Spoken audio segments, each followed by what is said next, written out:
Hello students, last lecture में हमने application of trigonometry start करी थी और उसमें 5 क्वेश्चन तक कर लिए थे, है ना। 6th क्वेश्चन से आज मैं स्टार्ट कर रहा हूँ, जो टेक्स्ट बुक में आपकी एनसीईआरटी वाले बुक में लिखा हुआ क्वेश्चन।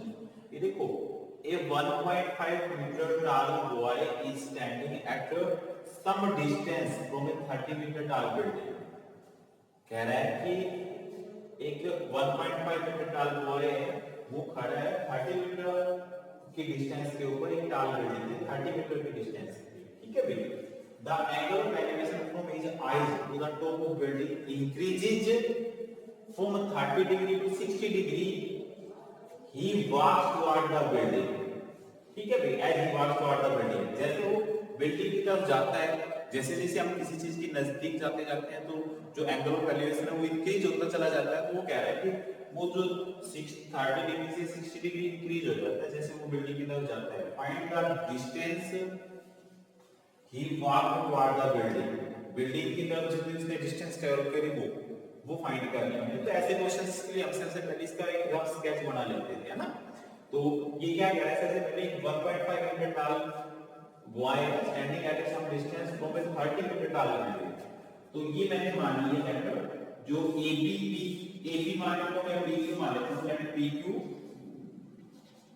इस 30 मीटर tall बिल्डिंग है PQ, एंड इससे कुछ दूरी के ऊपर बॉय है और उसकी जो इनिशियल सिचुएशन है वो मान लेता हूं मैं AB, ठीक है।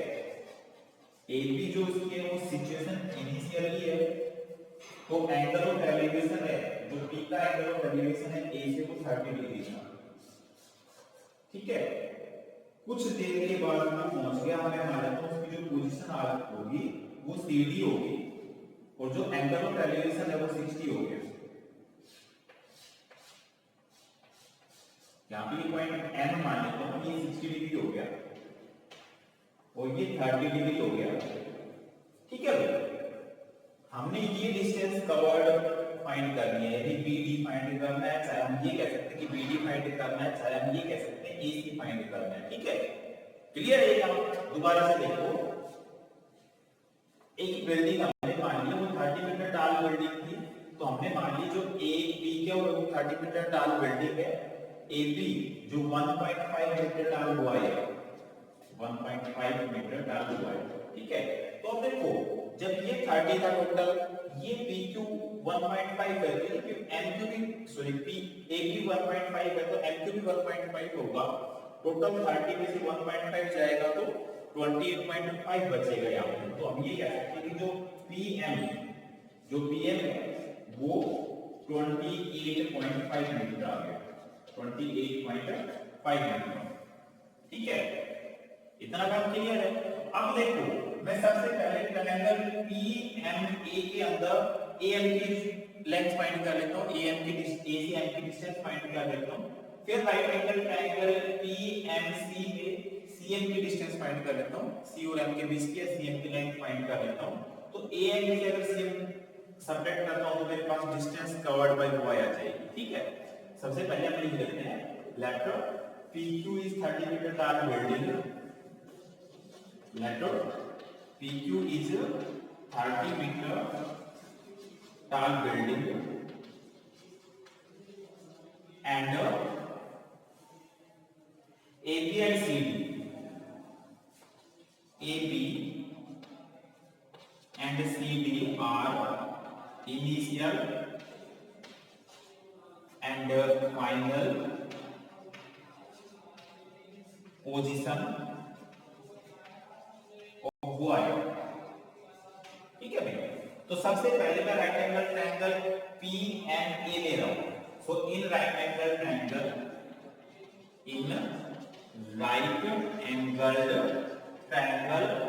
PME, right angle triangle PME के अंदर हम AM फाइंड करना चाह रहे हैं ट्रायंगल PMA के अंदर। तो AM upon PM, AM upon PM, AM upon PM, base upon perpendicular, base upon perpendicular, cot theta, cot 30 degree, is equal to PM into cot 30, or we can say PM is equal to 28.5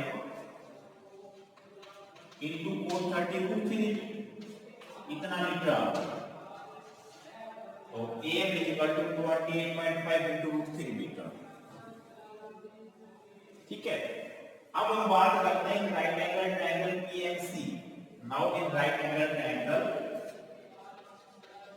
now in right angle triangle PMC, right angle triangle PMC के अंदर CM upon PM, CM upon PM, CM upon PM, base upon perpendicular, again cot 60 degree आ जाएगा, ये cot 60 degree implies that CM is equal to PM into cot 60 degree.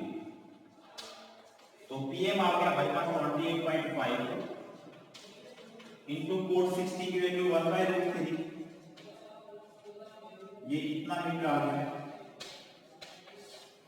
CM आ गया हमारे पास और AM आ गया, hence distance traveled by boy, hence distance traveled by boy।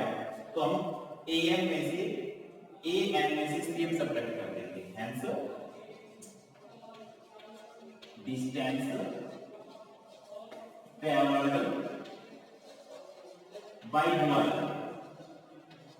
is equal to AM minus CM, 28.5 root 3 minus 28.5 by root 3। तो यहाँ पे root 3 eliminate इसको solve कर लो, ये हमारे पास आंसर आ गया। तो इसमें क्या करना है हमने, ये बिल्डिंग होगी, ठीक है, ये इनिशियल और फाइनल पोजीशन ऑफ बॉय हो गए। तो इनके जो एंगल, पहले एंगल ऑफ एलिवेशन 60 डिग्री था, बाद में पहले 30 डिग्री था, फिर 60 डिग्री। तो हम दोनों ही ट्रायंगल्स में, ट्रायंगल PNA और PMC के अंदर दोनों में अब बेस फाइंड कर लेंगे। जैसे ट्रायंगल PMA में PM गिवन है तो हम AM फाइंड कर लेंगे, ठीक है भाई, ऐसे ही। और AM में से CM सब्ट्रैक्ट कर देंगे, डिस्टेंस ट्रैवल्ड बाय y आ जाएगी, ठीक है।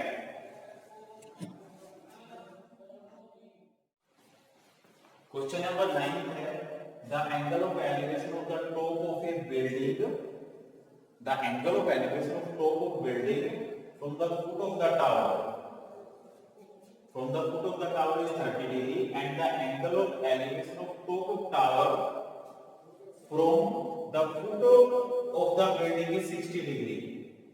if the tower is 60 meter high, अगर tower 60 meter high है, find the height of the building, ठीक है भाई।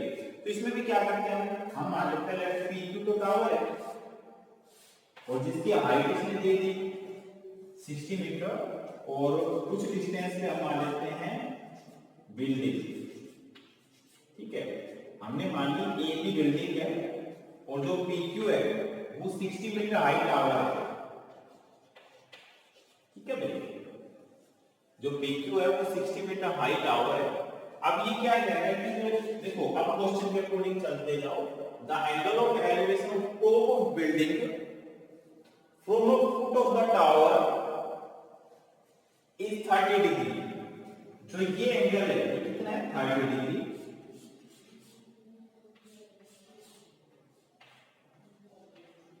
ठीक है भाई, नेक्स्ट आगे क्या है, if the 30 degree and the angle of elevation of top of tower from the foot of the building is 60 degree. जो ये एंगल है ये 60 डिग्री है,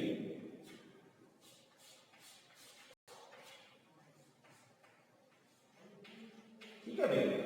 find the height of the building, building की हाइट फाइंड करनी है। तो देखो यहाँ पे ये हमें ए भी फाइंड करना है। तो अब इस राइट एंगल ट्रायंगल में APQ में अगर मैं देखूं तो कोई सी साइड नहीं गिवन है, पर इसने इनडायरेक्टली दे दी है। कैसे दिया कि जो PQB जो ट्रायंगल बनेगी उसमें PQ गिवन है, तो PQ गिवन है तो with the help of trigonometry we can find BQ and with the help of BQ we can find height of AB, ठीक है। तो देखो पहले हम लिख लेते हैं सॉल्यूशन में, late AP is 60 meter high tower. AP is 60 meter high tower, and AB is PQ. PQ is 60 meter high tower, and AB is building. AB is building. So in right angle triangle PQB, so in right angled triangle PQB, right angle triangle PQB के अंदर BQ upon PQ, BQ upon PQ, base upon perpendicular, BQ upon PQ, base upon perpendicular, cos theta और theta यहाँ पे 60 degree, cos 60. This implies that BQ is equal to PQ into cos 60 degree. This implies that PQ is equal to 60 degree, 60 meter, 60 into cos 60, 1/√3. इतना metre आ गया. ये हमारे पास आ गया BQ की length आ गई. Now in right angle triangle ABQ. Now in right angle triangle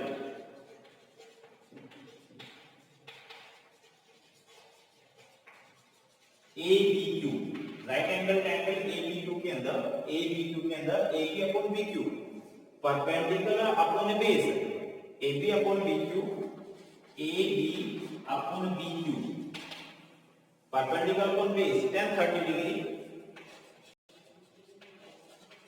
this implies that ये जो BQ इधर के मल्टीप्लाई हो जाएगा तो AB is equal to BQ into tan 30.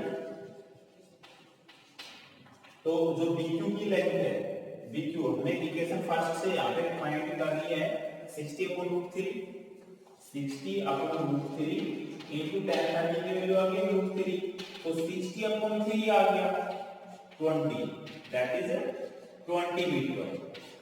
हमारे पास एरिया आ गया 20 metre, hence height of building 20 metre. height of building is equal to 20 metre. ठीक है भाई. तो आप 10 क्वेश्चन तक करके देखो, जो प्रॉब्लम आई वो आए पूछो.